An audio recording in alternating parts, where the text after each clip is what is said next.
রাজনৈতিক দলগুলোর সাথে তখন আপনাদের অন্তর্বর্তী সরকারের যে সম্পর্কটা ছিল, এখনো কি সেটা আছে নাকি এখন সেই অবস্থান নেই?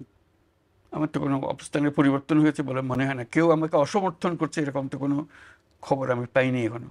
সবাই সমর্থন করছে, সবাই চাচ্ছে যে সুন্দরভাবে দেশ চলুক। তাদের মধ্যে ঐক্য আছে, সবার মধ্যে ঐক্য আছে।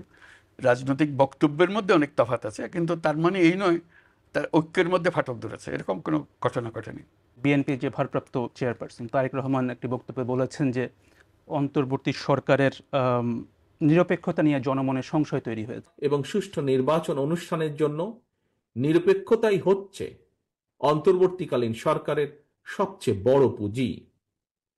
কিন্তু সরকারের নিরপেক্ষতা নিয়ে ইতিমধ্যেই জনমনে সন্দেহ, সংশয় সৃষ্টি হয়েছে।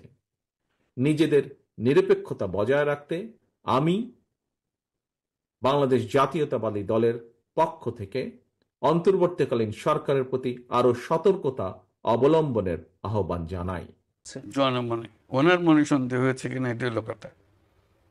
কেন, মানে তাদের মনে কেন সন্দেহ তৈরি সে হয়েছে? হয়নি তো, সে কথাই বলছি। আমরা যখন বসি কেউ তো বলে না যে আপনার সন্দেহ হচ্ছে, সব বলে যে আমরা আপনাদের সঙ্গে আছি। মানে আপনাদের সামনে ভিন্ন কথা বলছে কিন্তু বক্তব্যে ভিন্ন, মানে ভিন্ন কথা বলছে, তাই কি ভিন্ন হচ্ছে? বলছি কিনা সেটা আপনারা বুঝেন, কিন্তু আমাদের সঙ্গে যে সমস্ত আমাদের সম্পর্কের কোনো ঘাটতি হয় নাই।